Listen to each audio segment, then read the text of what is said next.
Hello, YouTube. It is I, Bandedwendy. How are you? It's the first Sunday of August 2016. So it's August 7th. Is that right? I believe so. And I, about a month ago, was with a friend, a fellow weight loss surgery patient, and I was talking about food and nutrition. And as I mentioned in my last update video, I've been doing the 22-minute hardcore from Beachbody, my boy, Tony Horton. And it has really changed my nutrition. And I call it the evolution of my bariatric eating, essentially. And when I was having that conversation with her, I verbalized for the first time how I was plugging in the hole. So that's the name of this video, plugging in the hole. If you're new to the channel, I had weight loss surgery on March 23rd, 2009. I had the lap band. I still have my lap band. And close to 250 pounds, 244.6, 243.6 when I had weight loss surgery. My highest weight I ever saw on the scale was 269.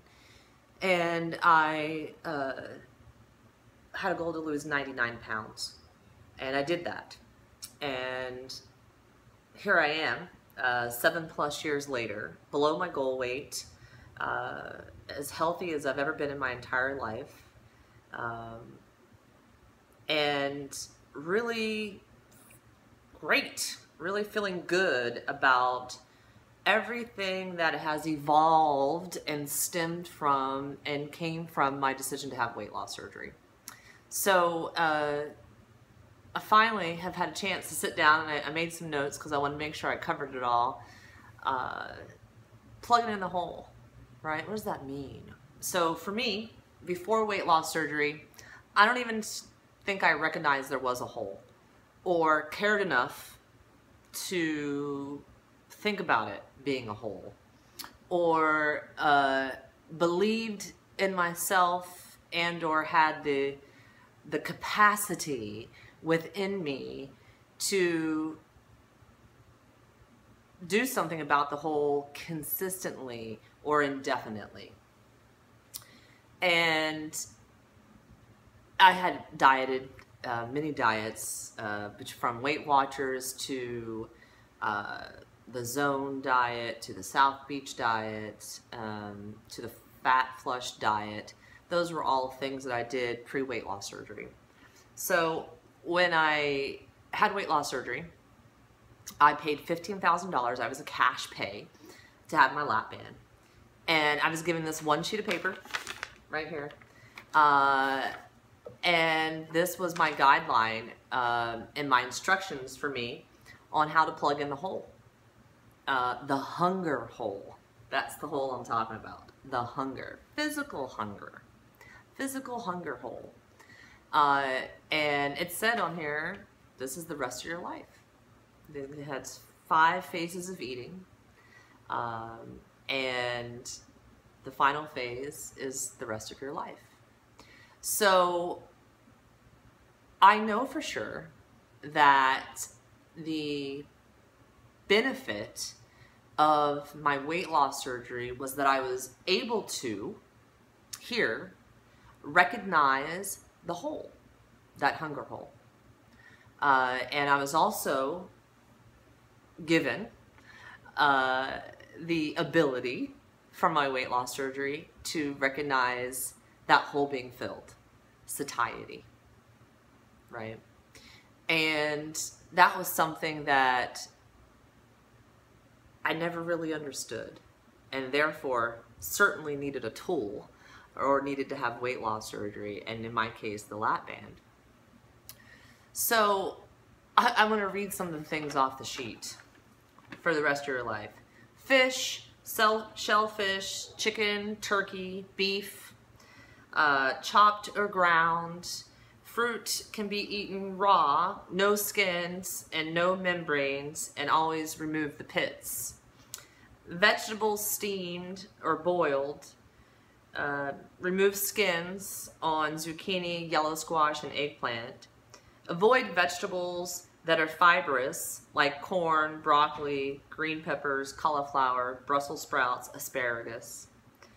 Chew thoroughly until liquefied in your mouth. Do not flush food with beverage. Stop when you feel full. And avoid eating another piece before completely swallowing. And then again, stop when you feel full. And so, you know, some of the other foods on the list, cottage cheese, eggs,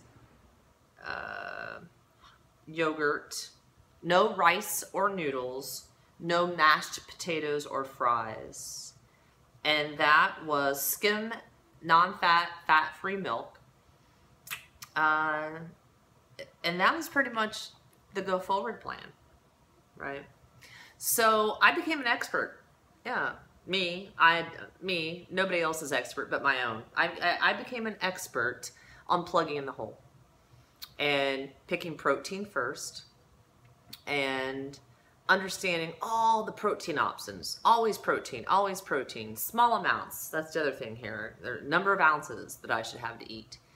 And kiss cooking. Keep it simple and satisfying with Bandedwendy.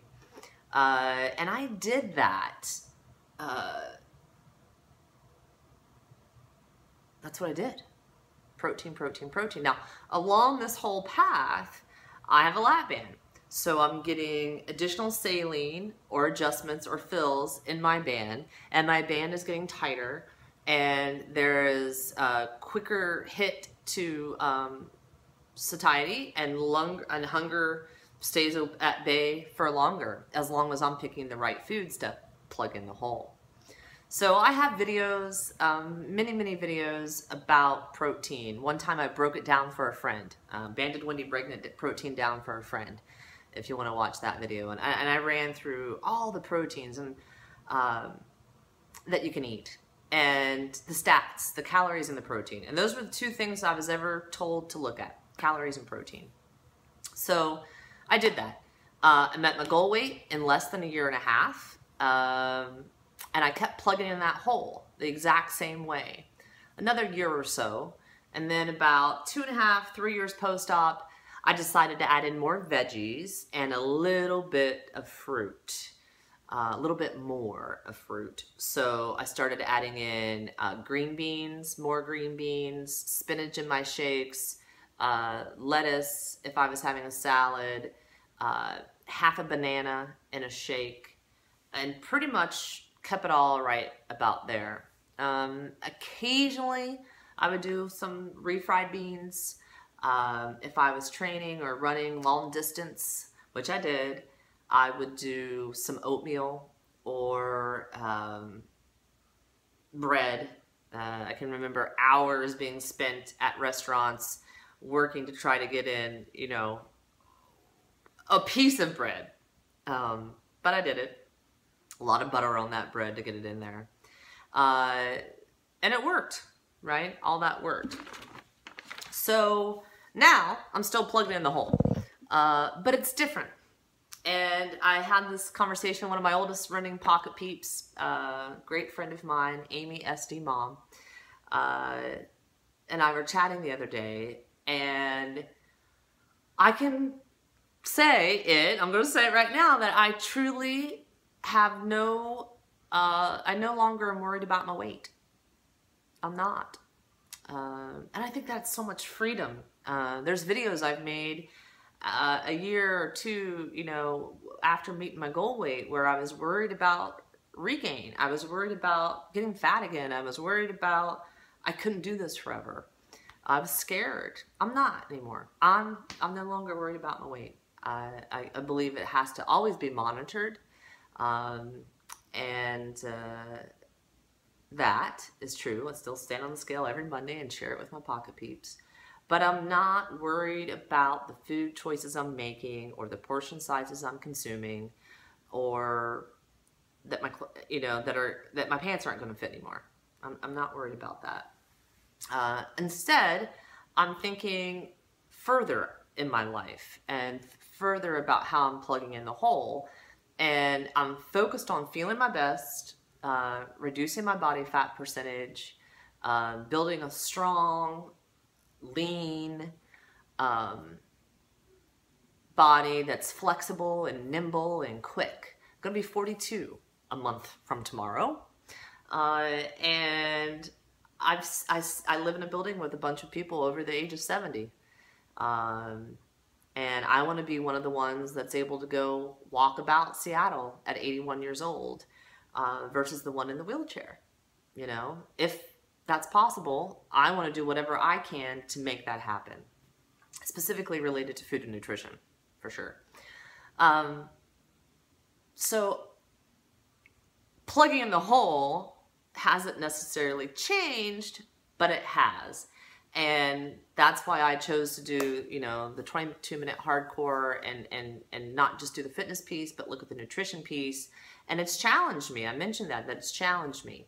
So, but it's a part of my change. That's where I'm at. I start week 7 tomorrow, and I can see this nutrition piece sticking with me indefinitely. And just like protein first sticks with me indefinitely. And my portions sticks with me indefinitely. So still no cow's milk. I don't know where I really want to go with that yet. The no nut milk, I'm good with. I don't need the nut milk, no cow's milk. I don't need the nut milk. 25 calories, 0 protein. Water's fine with me. Saves me $3.89 every 10 days, right? It's no change in my protein shake game. No artificial sweetener for me. That was Splenda. Pretty much okay with that too. We'll see when it gets fallish here. It's kind of almost like that now. If I need that hot beverage, so that's a question mark still. I can see myself going out to get one in the afternoon with milk, and that would probably maybe include Splenda. I don't know. But I'm purposely adding more veggies and complex carbs into my lunch every day. It's not just let me grab protein and eat it. And I had all kinds of protein I could eat. But I'm actually piecing it together as to what the calories are made up of that I'm putting into my body. Focus with protein, but making sure that I'm putting other food in there. Now, I'm still, it's, you know, this is me right here. And there's this huge world out here for me to still understand and recognize. But I wanted to make this video and share it so I always have it to come back to. You know, the other thing I'm not doing is, I want to document it for myself. The other thing I'm not doing is I'm only buying block cheese, and I'm shredding it all myself, and I'm trying to buy organic. So if you look what's inside the shredded cheese, which was a hole plug in the hole for me, and I was worried about the calories, and I was worried about my 10-to-1 ratio. And that worked for me, and I wanted to lose weight, and then I wanted to maintain weight, and I got really good at it, and it just worked, and the hunger was there, and the satiety got met when I plugged in the hole. Great. It's an evolution, and I am in that space where I'm changing, and it's working for me, and there's wood pulp, chemically manufactured wood pulp in shredded cheese that you buy at the store. You know, I'm still feeding it to my husband because I don't want to shred his cheese. So, you know, I ate it for years. I'm not anti wood pulp shredded cheese, but if I can have the time and I can afford to buy the cheese I want to use and shred it myself, and it's 1 ounce that I shred if I'm using it, I'm okay with that. That's what I'm doing. So I'm not buying pre-made store shredded cheese. And I'm also not buying pre-made store dressings, salad dressings, not even the yogurt good for you dressings. I'm not doing it. I'm having a fab time. I've got cabinet full now of all kinds of different vinegars and all kinds of different oils, and my spice cabinet is overflowing. And I am enjoying making vinaigrettes, basically. And 1 tablespoon, not even 2 tablespoons. So that's fun and that's different. And I feel good about it. I like making it. I know exactly what's in it, and it hasn't been sitting on a shelf. I worked in the food industry. I know production and operations and logistics. There's a reason that stuff can stay good on the shelf and in your fridge for so long, right? So thinking differently, right? Less narrow, more wide in my thinking. So that's me. That's the bariatric eating evolution. And the other thing I want to mention is my band is at the lowest saline level, adjustment fill level that I've had since October of 2009. And that certainly makes some of the food add-ins that I'm doing with the complex carbs possible.